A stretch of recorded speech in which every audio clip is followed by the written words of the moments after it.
How to change video background in InShot without green screen. Hello everybody, welcome back to my channel How to Apps. This is me VPN Basnat, and today I'll guide you on how you can change video background in InShot without green screen. Now first thing, you want to simply open up your InShot video editor. You should get an interface like this. Simply tap on video option since you want to edit your video. Now first you want to select the background that you wish to add on your video. Now remember, not the video that you want to remove or change the background from, but the video that you want to add as a background, or a picture that you want to add as a background. Or you can select a picture as well.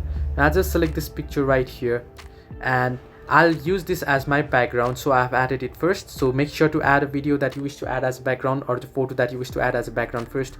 Once you do so, here at the bottom of your screen you can see peep option. Simply tap on it, and now you want to add a video that you wish to change the background of. Now I'll just select a video that isn't suited on green screen. Now I'll just select a video here quickly from my list of videos here. Now you can see I've added a video here.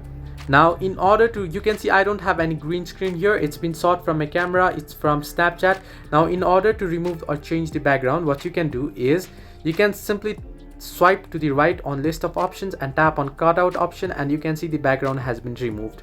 Now you can select it as per your need, and then you can simply crop it. Now in my case here, I haven't cropped it, I haven't made it, I'm just showing it. I'll just choose canvas and I'll choose the Instagram option, and then now here you can see, and if I play it, you can see the cutout has been made and background has been changed. So if this way you can easily change video background in InShot without green screen. Hope this helped you. Do like and subscribe, and do not forget to leave a comment down below if you have any further issues.